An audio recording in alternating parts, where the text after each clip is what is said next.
Welcome to the Tech Sales Show, dedicated to making you a better seller. Recorded 4,827 miles across the Atlantic Ocean with Bobby Das from Houston, Texas, a father, husband, golfer, pilot, and tech seller. And Brian Evans, an expat in London, England, family man, 2X Ironman, and an ERP salesman. Both sharing tried and true sales strategies and providing free tools to make each week and campaign easier for you. They also answer your questions weekly. Now, here is Bobby and Brian. Hey everyone, it's Brian from the Tech Sales Show. Thanks for joining us.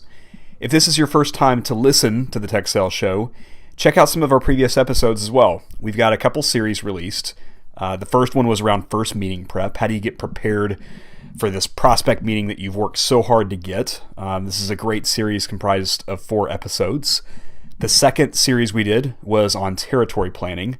This is kind of the first quarter, start of the second quarter for most salespeople. If you're looking to rejuvenate your territory plan or get prepared to build a new territory plan, you definitely need to check this series out. We've got a lot of deliverables around both of these series. We also have released some episodes that we call Listener's Choice. Listener's Choice are questions that come in from listeners, as you'd expect. The first one we did was around prospect correspondence. So if you're looking to spur interest in a prospect over email, we've got some great ideas for you. If you want to get introduced into a prospective customer, we've got some great ways for you to correspond with people that have connections with prospective customers. So check that one out. The last, most recent Listener's Choice we did was on negotiation. It's kind of that final step of a deal, and we've got some ideas for you to think about and give us feedback on. So for today's episode, though, we've got a fantastic guest. It's Jennifer Hurd. Bobby and I have worked for Jennifer Hurd when she was vice president at Microsoft. She's carried a number of VP roles at Microsoft, both domestically in the United States and abroad in Europe. She's been vice president of worldwide sales and marketing strategy. She's been vice president of worldwide corporate accounts and partner sales. Today, she carries the title of SVP of Global Strategic Partners at Turbonomic. If you're not familiar with Turbonomic, it's really cool technology. It's supporting or really revolutionizing the complexities of managing applications across cloud infrastructures. And with as competitive as the market is today, the cloud market with Azure and AWS, this is saving enterprise organizations a ton of money. So check out Turbonomic. Check out what the work that Jennifer's doing over there. She's got a really unique background. I think that's what you'll find most unique about this episode when you listen to Jennifer. She started off as an engineer, so she's got kind of a technical background, which is uncommon for most technical or business and sales leaders that are out there today. She, at Microsoft, won the Circle of Excellence many times, so she's a multi-time award winner there. She's a big supporter of women in technology, was named one of the top 100 most influential women in the channel. That's the channel sales organization supporting the major publishers, and was named most influential woman in Texas. So anyhow, it's a great episode. We'd love your feedback on it, and check out our previous episodes. Thanks everyone. Here's Jennifer. Jennifer Hurd, thank you so much for joining today. Thank you so much for having me. It's an exciting opportunity.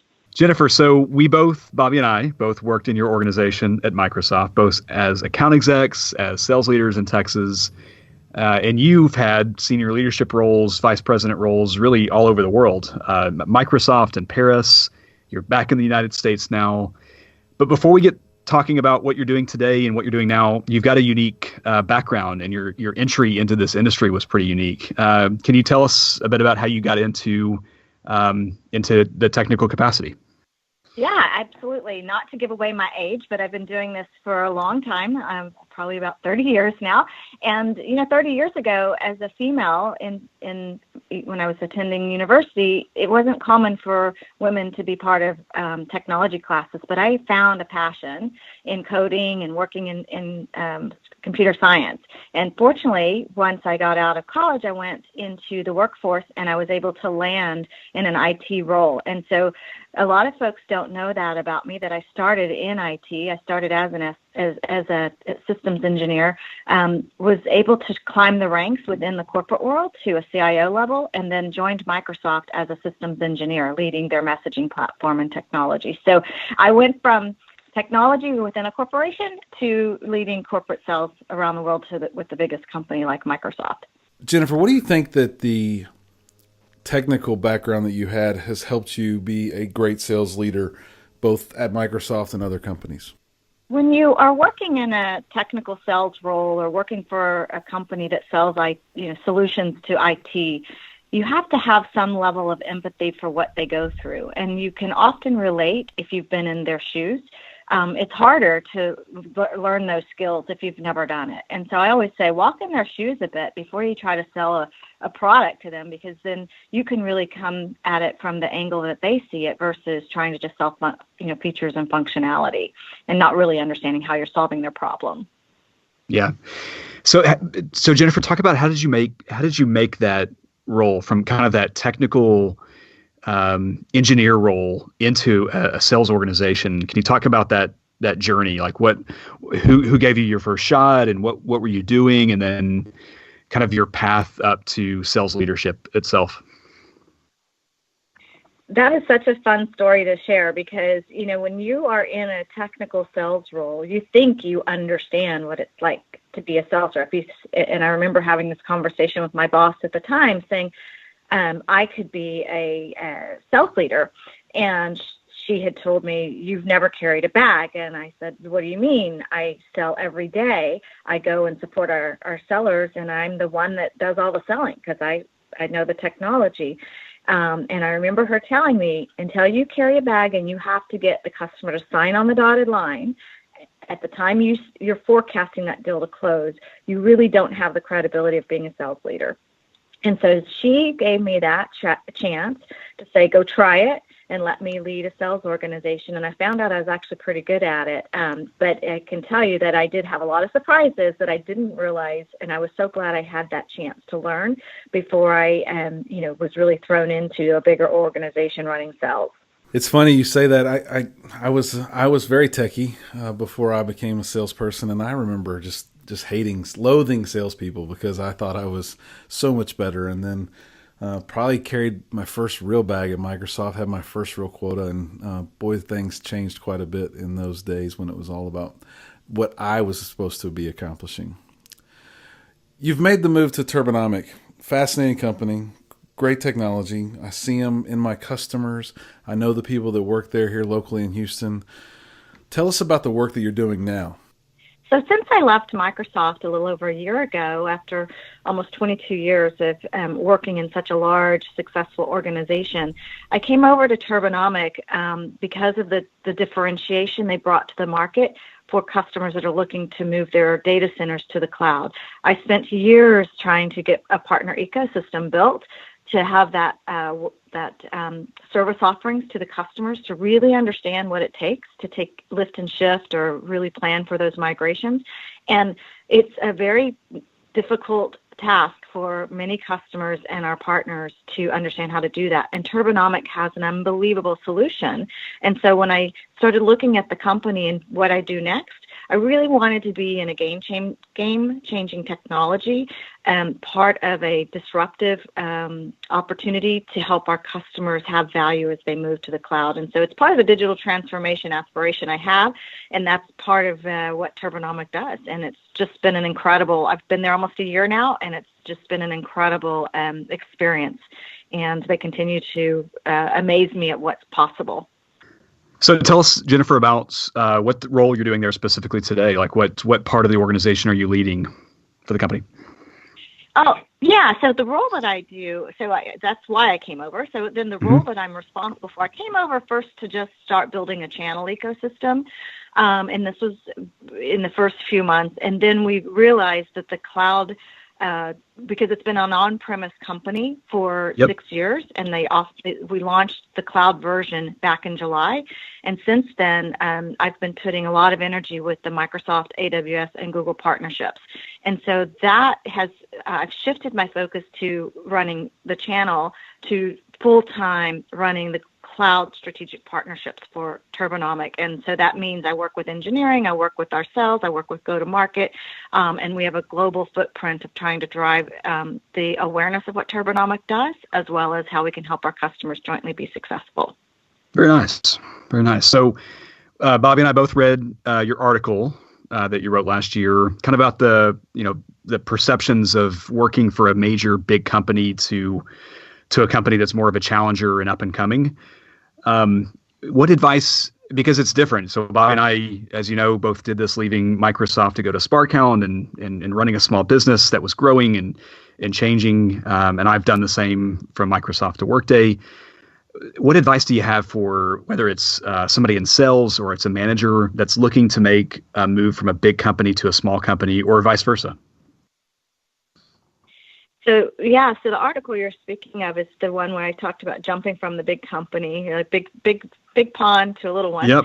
And as I shared in there, it's really about rolling up your sleeves. You got to get into the weeds. You got to wear a lot of hats. But what I would say the thing that's been the most surprising for those that are looking to do that is you've got to be prepared for the unexpected, because when you think you understand, or you think, oh, I've been in this big company, I've experienced a lot of the challenges a small company would experience, you actually haven't.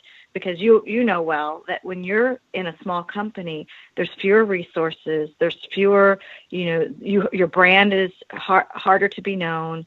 The selling is you've got to get gritty. You got to get in there, and you got to be willing to roll up your sleeves and do things that you haven't done for years. And so brush off the old skills of cold calling experience almost. And so it's been fascinating, but also humbling in that, you really find out what you don't know in a small company because you have to wear so many hats. Yeah, I jokingly tell people that work now around me at Dell EMC that they're frustrated they don't have 100% market share or something like that. Why don't you try to go from a company with a brand like Dell to a company with a brand like SparkHound and get a meeting? I mean, it is a big, big difference. Absolutely. That's so true. The brand is not known, and customers are like, I've got 1,000 of you to consider. Why would I consider you? Yeah, it's amazing. They don't know how much of an advantage they really have with the backing of a brand that's been built and been just tried and true for decades. So with that, our mantra here, our goal is to take average sellers and hopefully make them above average sellers. You've had dozens, if not hundreds, of account execs work in your orgs across the years. What is a common pitfall that you saw sales reps do over and over that you wish you could wave a magic wand and solve for all of them? Well, and when you work in a big company, there's a lot more training for your sellers to learn how to avoid those pitfalls. When you're in a small company, the training is not as available, and so you see a lot more mistakes. But I would see the same in the big companies. But the number one thing I would say is the pitfall you've got to be careful is selling. When you're selling to the audience you're selling to, you need to understand that. And often I see sellers going in, jumping straight to product features and functionality before getting to understand what the customer real needs are and what problem you're trying to solve for them. And then you end up wasting resources, wasting time, and the customer doesn't invite you back. And often they won't even tell you why you're not invited back. It's just because you didn't come in prepared. So that would be the biggest thing. I observe and I coach folks to be really prepared before you walk into that meeting. Yeah. So, and that's really what our first series was all about is that first meeting preparation. It's coming to the table with an opinion and a well-educated opinion and bringing something to the table, like you said. And I feel like we're moving also, Jennifer and Bobby, both to this era and age of more educated sellers. I think having a more technical background is more appreciated because you can more easily put yourself in the customer's shoes. So I think we're moving to this stage of having more educated sellers because I think the customers are demanding that. Yeah, and they expect you to because the information's available to you at your fingertips. And at the company I'm at now, we're using a training called MEDIC. I don't know if you've heard of that, but it's Force Management MEDIC. And we just went through a series of training. And the key thing that we're teaching our sellers is have a clear understanding, what are the things that the customer's measuring, or what are the metrics they're using to define success? And then in that project or work that you're aligning to, do you have the economic buyer, the person that has the overall project accountability, and what are the outcomes they're looking for? And then can you differentiate your value proposition as you walk in, so that you're sure you're identifying all the appropriate areas of opportunity to show value. And so it's a really great approach of helping our sellers be more methodical about preparing for that first meeting, why you're having it, who you're having it with, and what are you showing up with, as you were describing, what are those metrics or those things that you can define as differentiation. Yeah, we use Medic at Dell EMC, and you have to Medic any deal that's of significance of any kind, and I'm familiar with all those words you're using. It does feel an awful lot like solution selling and all these other things, and our next series is going to be on the sales process.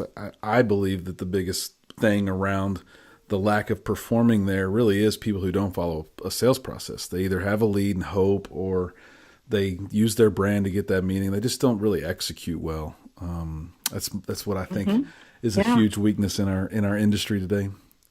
To that point, I guess, what would you say good looks like when you were the VP of Central Region, and people would have you in their city and they would take you? What told you that this meeting was medicked well, that you knew it was going to be a great meeting? You'd get a backgrounder. You wouldn't have a lot more information than that backgrounder. What did good look like, and how did you know when you were going to a really good meeting, worth your time and for the company? Well, and you may recall my mantra every time I would visit your sub or wherever I was going. I was always like, do you have an agenda? Have you met? Do you understand what expected outcomes are of those meetings, and what does success look like for us to secure the next step? So I always wanted to go into that meeting with some structure, but validating that with the person we're meeting with, ensuring that we're aligned with what they're looking for and that we are meeting those expectations. And then when we don't leave that meeting without a clear next step and action items, how to take it to that next level. And if we do that well, then to me that was successful, that we've got the customer nodding, yes, this was very helpful. It educated me to want to do the next step. Very nice. Yeah, so if anyone that's listening to this has not listened to our first series, check it out. It's really all about executing on that first meeting. And for that matter, it will set you up for meetings in later stages as well. So Jennifer, you've done a lot of great things over your career, top 100 women in the channel, most influential woman in Texas, multiple Microsoft COEs, which for those that didn't work at Microsoft, it's Circle of Excellence. What's your proudest professional accomplishment? Yeah, I would say seeing a team that's worked so hard, like our team when we were in South Central, seeing a team that's worked so hard all year get recognized for their accomplishments, and being able to know that, while it wasn't just me, it was a one team effort, and knowing that they all get to celebrate. Seeing that happen probably was the proudest from a professional standpoint, of going from SE to truly being a leader of a sales organization, and see that group turn the business around and also achieve those accomplishments. It's a very fulfilling thing. But I would say the other side of it, and Bobby will remember this very well, is being part of the team at Microsoft that helped the local community when Katrina hit the Gulf Coast.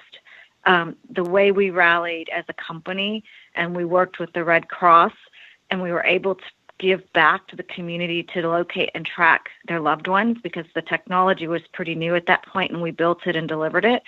That was a true highlight. Like, seeing my team win was great, but having an impact on the community with a company like Microsoft and just the drive to do good for the community was the biggest accomplishment I had in my career. Yeah, looking back, I almost forgot Katrina, because it's only been 6 months since Harvey. I'm sure you still have friends and maybe some family around here. Did Harvey hit your family or friends in any way, Jennifer? Yes. Unfortunately, fortunately, everybody's safe. unfortunately, my husband and I have 6 rental homes in Houston, and 2 of them, one was completely lost, and one was extremely damaged. So I feel for the people that lost their homes and didn't have insurance and all of those things. It was a devastating time for us, but also for many people in Houston. So thank you for asking, and my heart goes out to so many that had to deal with Harvey. I've just heard story after story that would crush anyone that wasn't here to see it firsthand. It's hard to interpret really what the impact was when you just see the news stories and you're so far away from it. But it was a crazy 7 days, and it's going to be a crazy 7 years of recovery for those people that were individually impacted. But the cities, it's going to take forever. The building that we were in had 4 floors flooded because it was some were underground there by the bayou, and 2 above ground floors were flooded. I mean, the building's ruined. It's it's a 18-story building on one riverway. It's just going to take years and years for those things. So to more happy topics, maybe it was a tough time, but we as sellers, probably all salespeople have a lot of stress, but tech sellers, it's crazy how fast our world changes, and we all chose this fast-paced world and changing environment. How does Jennifer and the Hurd family really manage that workload and that life away from work so that you're just not constantly consumed by it? Yeah, it's funny because we just had Women's Day, right? And I was reading all the heroic stories and all the women that were just influential to me in my life, but influential to to others. And I think about work-life balance more in a way of work-life integration. And I often get women that come to me and say, how do you have a family and do you have a career like you have? And I would say that it's a very personal decision, and it's a family decision. And the only way I've been able to survive doing both at the pace I do is to have an agreement with my family, what's critical to us, and when do I need to be where. Almost like managing my time for my family equally as important as managing the time for my career. And so what I do is a simple trick is I take my family calendar and I put it in my work calendar and I work around it. And so, for example, my daughter's a competitive dancer. She's got competitive dance every weekend. Pretty much we've got dance competitions, so I need to be home for those, or I need to be on the road with her. So I make sure that that's a priority. And then I try to find time for dates with my husband when I need to, when we can also fit that in. So, I think it's just important to integrate it. And you can't, one rule doesn't apply for everybody would be my main message to folks. And so with all that, Jennifer, you've still been able to be a perennial achiever. And so when you look at your career, when you look at others' careers, what's the difference that you see in someone that's a perennial achiever versus someone that's 1 or 2 time hit achiever? Because you could skew things completely on the personal side and have a kind of an average professional career, but you've been able to balance both very well and be someone that's achieved year after year. So what do you think the difference is? What things do you notice? Yeah, and immediately when I hear the word perennial, I think of my garden and how much effort I have to put in when I have to keep planting new flowers every year. Versus, I just look out and it looks beautiful. And why does it look beautiful? Because it's got roots. It's got, it's got all the things that can continue to bring joy to our garden. But seriously, in a profession, you've got to think about what your strengths are, and in order to be perennial in success, you have to always leverage them. And those that have 1 or 2 hit wonder years, I've had a lot of sellers that will knock it out of the park one year, and I think, I'll put them on this pedestal, but then they can't repeat it, and so and they can't repeat it.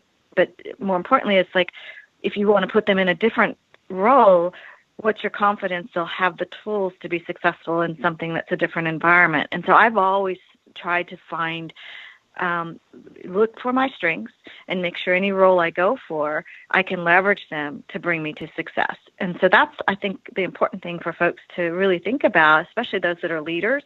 Look for their sellers' strengths and make sure they're set up for success to leverage them, and you'll see a perennial achiever when you do that. Yeah, hopefully everyone heeds that advice and they become a perennial seller. know you've been a top achiever for many years. Other than hard work, other than the strength of balancing those things, what do you think is different about your approach that has made you a top achiever? It starts with the attitude. I think the attitude and then surrounding yourself with incredible talent. I look back at my successes. It wasn't me. It really came from folks like you.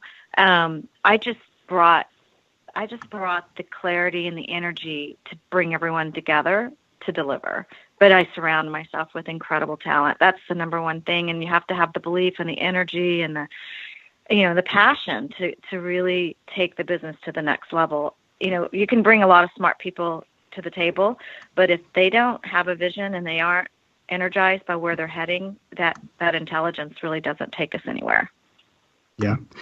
So Jennifer, how would you can you tell us a bit about how do you, tactically speaking, how do you structure your day? What's your morning routine look like? How do you get prepared for the day?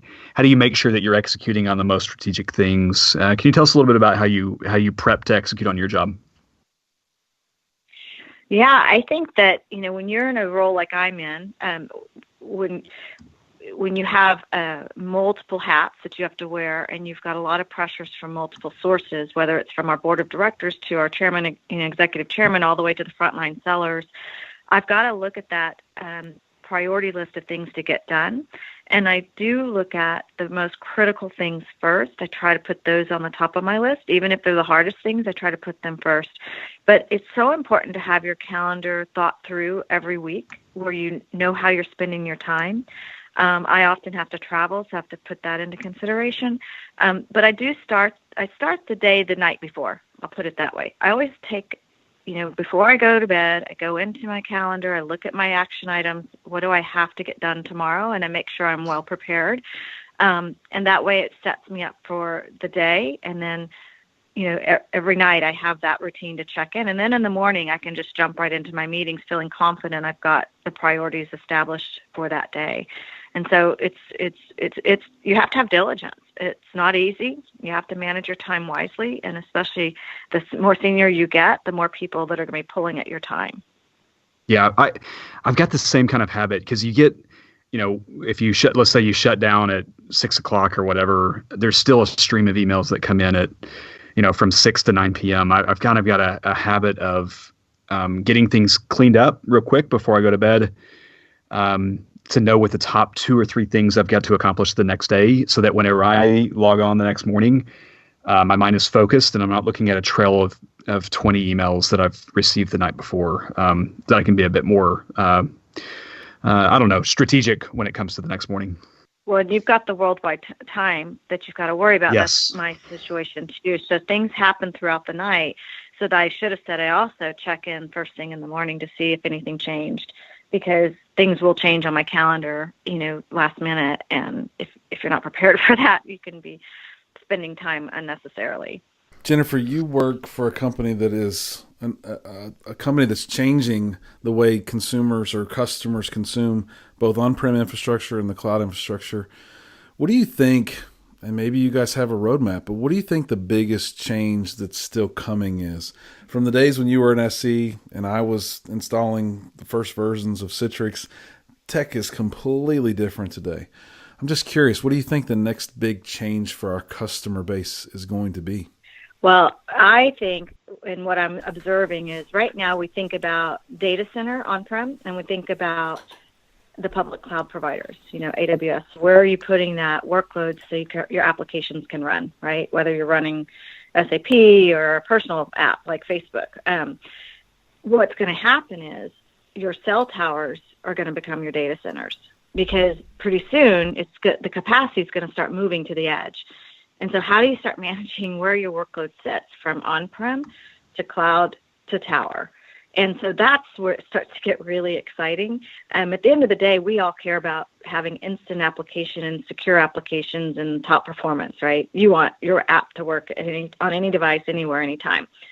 Well, the underlying infrastructure that makes that happen, it's the same wherever you put it. It's just going to have different approaches to get at it, right? Whether it's public cloud or on-prem or tower. So that's where I see data's big, BI is big, AI is big, and then where the networking is going to be routing and where it's going to get its resources is going to continue to evolve.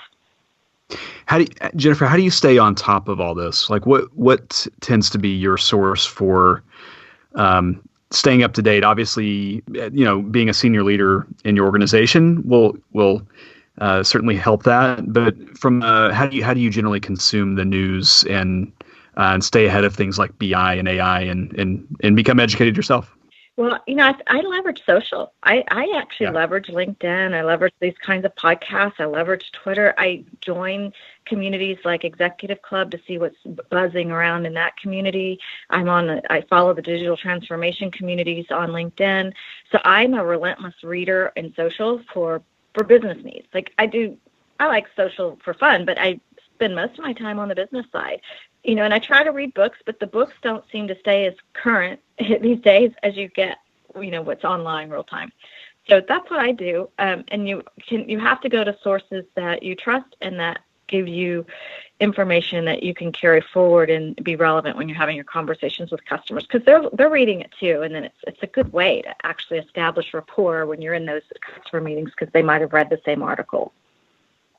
Yeah, and for those listening, we'll include some links on the podcast page in the show notes. Harvard Business Review is always a fantastic source. Are there any others that you really like, or is it kind of what is in on your trusted Twitter feed? Anything pop to mind for you? I definitely read Harvard Business Review. I've joined. The Executive Club is a good one. Yeah. And then I do look for what people that I follow and trust in the industry. If they share an article, then I'll click on that and I might join that community as well. So I just, I try to follow what's trending. We fortunately at Turbonomic have a tool called Pulse that they're able to give us the hot feeds and things that we should reshare and push through Twitter. So that keeps me current too, to get to the most relevant content without me having to go search for it. So that's kind of a cool solution that the companies provided their sellers.